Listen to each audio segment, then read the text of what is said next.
And while age-old stories, the Indian filmmakers are innovating in their art of storytelling through use of technology. The Indian film industry, which produces almost 2,000 films every year, is the world's largest film industry. This reminds me a dialogue from Deepika's movie. ये जवानी है दीवानी, उसका ये dialogue है. I'll tweak it a bit and say, Bharat का cinema दौड़ना चाहता है, उड़ना चाहता है, बस रुकना नहीं चाहता. From the time of the father of Indian cinema, Dada Saheb Phalke released the first ever full-length feature film, Raja Harishchandra in 1913, to the first India talkie, Alam Zara, produced in 1931. Until the present decade, this industry has a remarkable and rich history of producing a variety of films showcasing different spheres of Indian life, from comedy to romance, from thriller and horror to fantasy or drama, not to forget a rich collection of commercial as well as of the artistic films, as Nawazuddin said.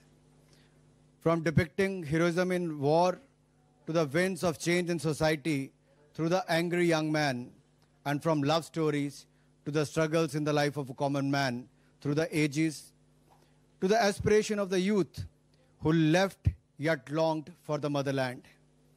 And looking today, you leap towards the stars with your stories and beyond to Mars. In this beautiful journey, you have inspired global filmmakers and also been inspired by them. The 2020s are the best time to make art and films in India. Over the last few years, the streaming revolution has taken the country by storm, and the popularity of digital and OTT platforms has changed how films are created, distributed, and consumed. You could see a poster behind you which talks about the golden era, the colorful era, the action era, the musical romance era, and now the content era. Consumer of the global and Indian cinema have more choice than ever before. Digital streaming has reduced the cost of entry into filmmaking, empowering creators with the ability to reach wider audiences than ever before. We have a strong intellectual property regime, and the digital medium now complements the other more established models of consumption and dissemination, such as theaters and movies.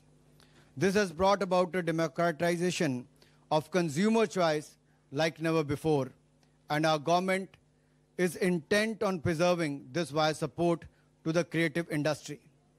Our government has also embarked on a journey to restore Indian films and preserve them for the future generations. We have started the world's largest film restoration project under the National Film Heritage Mission. As part of this drive, 2,200 movies across languages and will be restored to their former glory.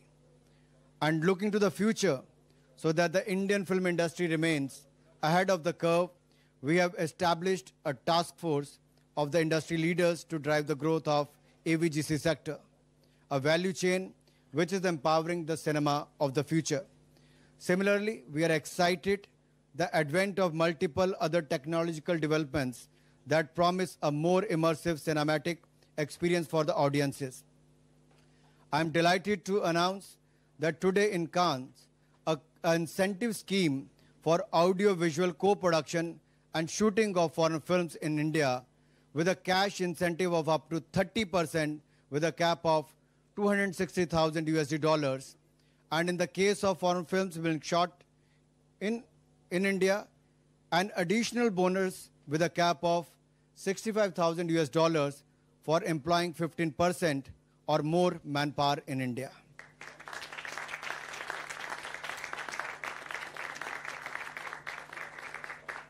These are certain to propel our stories and culture to the audiences from across the world and allow for our culture, societal, and informational cross-pollination at a scale and depth that was unimaginable before.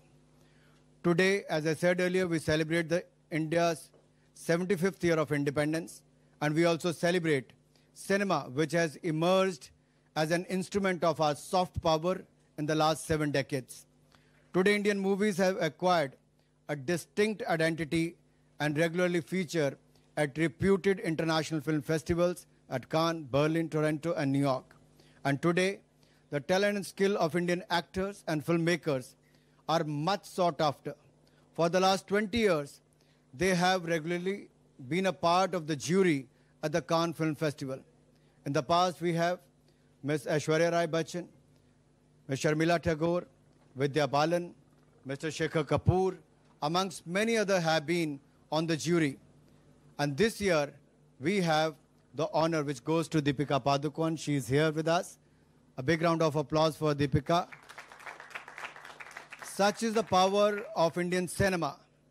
Such is the power of Indian cinema, and it is not only the story of 6,000-year-old civilization, not only the story of 1.3 billion tales, but also the story of human talent, triumph, and the trajectory of new India narrated through your lens.